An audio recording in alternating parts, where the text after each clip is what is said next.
যে নারী রান্না করার সময় তিনটি কাজ করবে ওই নারীর কপাল খুলে যাবে। আল্লাহ পাক রব্বুল আলামিন ওই নারীকে সম্পদশালী বানিয়ে দিবেন। আল্লাহ পাক রব্বুল আলামিন ওই নারীর ঘরে বরকত নাজিল করবেন। ওই নারীর ঘরে আল্লাহ পাক রব্বুল আলামিন রহমত নাজিল করবেন। অনেক মা বোনেরা এখন কিন্তু সংসারের ভিতরে সুখ চান, শান্তি চান, ঘরের ভিতরে রহমত চান, বরকত চান।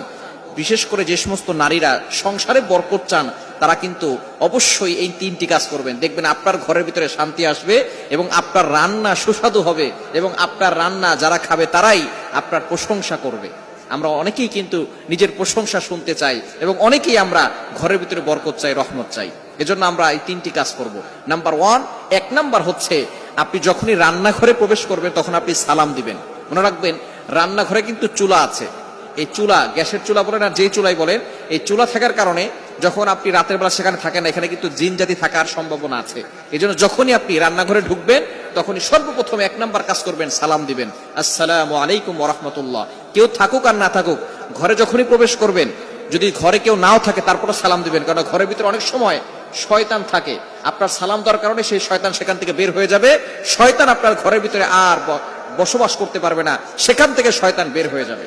আল্লাহ পাক রব্বুল আলামিন নিজে বলে দিয়েছেন,